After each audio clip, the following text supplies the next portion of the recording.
बिस्मिल्लाहिर्रहमानिर्रहीम। मुझे सिर्फ एक ऐड तो बड़ा ज़बरदस्त था, लेकिन मैं ऐड में ये देख रहा था कि जो यंग कपल है और वो जो आदमी है उसने तो जैकेट सूट और अंग्रेज़ी कपड़े पहने हैं, और वो जो बूढ़े दिखाए उन्होंने पाकिस्तानी कपड़े पहने हुए हैं। अब पता नहीं इसी क्या मैसेज पहुंचाने की कोशिश की है। बिस्मिल्लाहिर्रहमानिर्रहीम।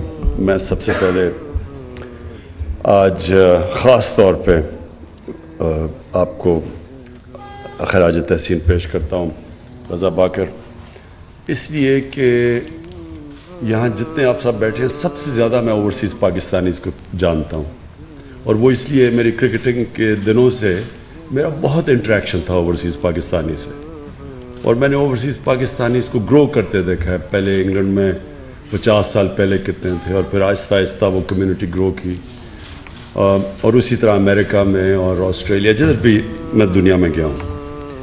तो ओवरसीज़ पाकिस्तानीज़ मुझे कभी पॉलिटिक्स में आने से पहले भी, और जब से 25 साल से पॉलिटिक्स में हूँ, मैं हमेशा ये कहता हूँ कि हमारा जो सबसे बड़ा एसेट है वो ओवरसीज़ पाकिस्तानी है, और हमने बदकिस्मती से उस एसेट को बिल्कुल जिस तरह बाकी हमारे एसेट्स हैं पाकिस्तान में जो हमने उनको पूरी तरह यूटिलाइज नहीं किया, लेकिन सबसे कम हमने ओवरसीज़ पाकिस्तानीज़ का फ़ायदा उठाया।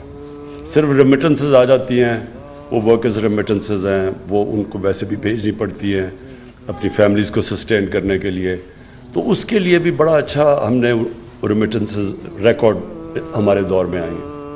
लेकिन ये एक टिप ऑफ द आइसबर्ग है। जो असल में इनके पास पैसा है, जो इनके पास एक अंदाजे के मुताबिक जितना पाकिस्तान का जीडीपी है उतना ये 90 लाख पाकिस्तानियों का बाहर जीडीपी है, उतना ही पैसा इनके पास दौलत पड़ी हुई है। अब हमारी पूरी कोशिश थी मेरी जब गवर्नमेंट बनी कि हम कैसे इसको टैप कर सकते हैं, और रेमिटेंसेस को हमने इंसेंटिवाइज किया और उसमें रिजल्ट्स आए। लेकिन जो असल इन्वेस्टमेंट आनी थी, जो हम समझते थे इन्वेस्टमेंट भी आएगी, और जो इनका जो इनकी टेक्निकल स्किल्स हैं, जो ये प्रोफेशनल्स हैं जो हर किस्म के शोबे में compete करके आउटस्टैंडिंग पाकिस्तानीज बैठे हुए हैं, उनको हमने इनवाइट करना था पाकिस्तान में। बदकिस्मती से हम वो एनवायरनमेंट नहीं दे सके जिससे हमारी बेस्ट ब्रेन्स पाकिस्तान में आ सके। हमारा जो सिस्टम है उसको आहिस्ता आहिस्ता इम्प्रूव कर रहे हैं, और कोई भी सिस्टम जिसमें गलत प्रैक्टिसेस चली जाएं उसको बड़ा मुश्किल होता है कि एकदम आके आप चेंज कर सकें। लेकिन वो हम कोशिश कर रहे हैं कि आहिस्ता आहिस्ता जो भी रुकावटें हैं, जो टॉप प्रोफेशनल्स जिनको हम पाकिस्तान में लेके आए, उनके लिए हम आसानियाँ पैदा करते जाएं और उनके लिए उनको इंसेंटिवाइज करें। वो थोड़ा टाइम लग रहा है उसमें। तो हम जो उनका हम फ़ायदा प्रोफेशनल्स का उठा सकते थे, बदकिस्मती से वो अभी तक हम पूरी तरह उठा नहीं सके, क्योंकि वो सिस्टम हमारा रिसेप्टिव नहीं है। जो दूसरी चीज़ है कि वो इन्वेस्ट करें आके पाकिस्तान में। इन्वेस्टमेंट में जो सबसे बड़ी रुकावट है वो करप्शन है। जब एक सिस्टम करप्ट है तो वो एक्सपेक्ट करें कि जो उन मुल्कों के अंदर जिधर करप्शन नहीं है और वहाँ आदी हो जाते हैं, करप्शन फ्री सोसाइटीज़ में जब वो आदी हो जाते हैं काम करने के लिए, उनके अंदर वो फिर करप्ट निज़ाम में काम नहीं कर सकते, और उनकी बड़ी रुकावट है। और मैंने बड़ी ओवर द ईयर्स बड़े पाकिस्तानियों को मिला जिन्होंने कोशिश की पाकिस्तान में बिजनेस करने की, और आखिर में हाथ खड़े करके वापस चले गए। तो ये जो दूसरा चैलेंज है हमारा कि किस तरह हमने इनकी इन्वेस्टमेंट लेके आनी है पाकिस्तान में, कैसे ये उस सिस्टम में इनके लिए सेफ गार्ड्स हों जो अनफॉर्चुनेटली एक करप्ट सिस्टम में वो चल नहीं सकते। वो हम उसके लिए पूरी कोशिश कर रहे हैं। और अब तक जो ईज़ ऑफ डूइंग बिजनेस, असल में तो ईज़ ऑफ डूइंग बिजनेस ही है, उसके अंदर अभी काफ़ी इम्प्रूवमेंट है। और अभी कोविड की वजह से अभी तक वर्ल्ड बैंक ने असेसमेंट नहीं की, लेकिन मेरे ख्याल में पहले साल में 28 नंबर हम ऊपर गए थे। मेरे ख्याल में जो अभी हमने इम्प्रूवमेंट्स किए, और इंशाल्लाह हमारा नंबर ऊपर चला जाएगा। تو وہ بھی ان کے لیے اپرچونٹیز ہم انویسٹمنٹ کے لیے یہ ملک ریسیپٹیو ہوتا جائے گا. اور اب آ گیا کہ جو سب سے ایک آدمی کام کرنے باہر جاتا ہے، پیسے بناتا ہے، مزدور بھی ہو لیکن بزنسز بھی ہیں، ان کی ہمیشہ کوشش ہوتی ہے کہ پاکستان میں گھر بنایا جائے. اور اس کے لیے ان کے لیے بہت بڑے پرابلمز ہیں.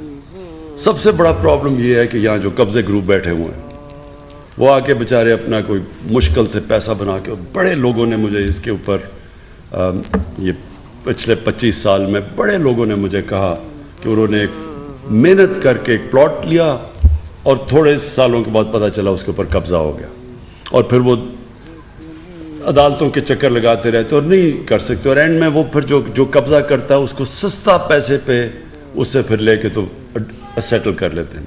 کئی دفعہ ان کے اوپر ہی کیس ہو جاتے ہیں، اپنا پلاٹ کا قبضہ ہوتا ہے اور اپنے اوپر ہی کیس ہو جاتا ہے. تو یہ پورا ایک ریکٹ بنا ہوا ہے پاکستان میں قبضہ گروپ کا. ان کے اوپر تو ہم جہاد کر رہے ہیں نا اس وقت. قبضہ گروپ کے اوپر پوری طرح جو میری گورنمنٹ ہے وہ اپنے جو ہمارے صوبے ہیں، کیونکہ پروونشل سبجیکٹس بھی ہیں یہ، اس کے اوپر تو ہم پورا زور لگا رہے ہیں. تو یہ بڑا جو آپ نے آج انٹروڈیوس کیا ہے اپنا روشن اپنا گھر، یہ وہ چیز ہے جو کہ پہلی دفعہ اب اوورسیز پاکستانیز کو پتہ چل جائے گا، کیونکہ بینکس گارنٹی کر رہے ہیں. ان کو پتہ چل جائے گا کہ یہ جو میں پلاٹ لے رہا ہوں اس کے پیچھے گارنٹی ہے، اور یہ مجھے خوف نہیں ہوگا کہ یہ کوئی، کیونکہ یہ بھی بڑی سکیمز بن جاتی ہیں، یہ جو ہاؤسنگ سوسائٹیز فیک پلاٹس، زیادہ پلاٹس بیچ دیتے ہیں، اور وہ بھی بڑے سکیمز ہیں پاکستان میں. تو کم از کم اب ان کو یہ پتہ چل جائے گا کہ بینک کی پیچھے گارنٹی ہے، اور پھر وہ بینک سے قرضے بھی لے سکیں گے گھر بنانے کے لیے.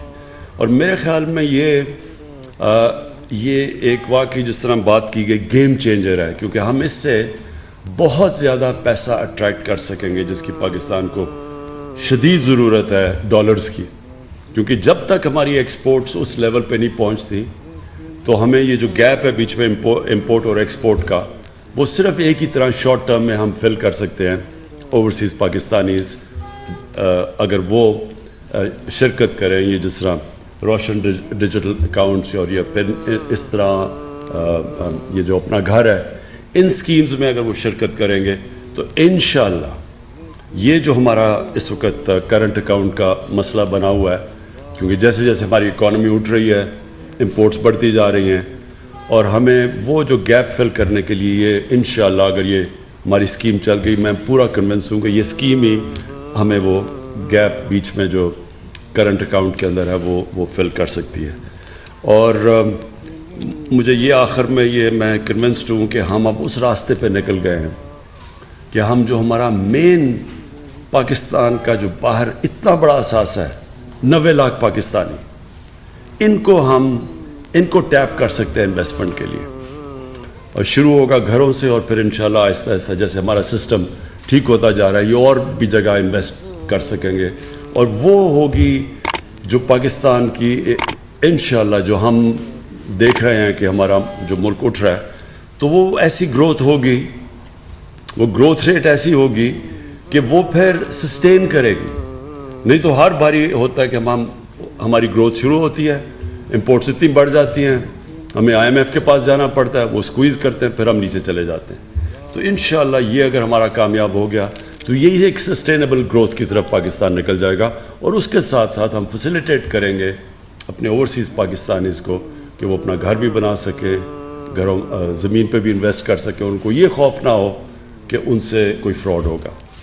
تو میں رضا باقر آپ کو، آپ کی ٹیم کو خاص طور پہ اس کے لیے خراج تحسین پیش کرتا ہوں.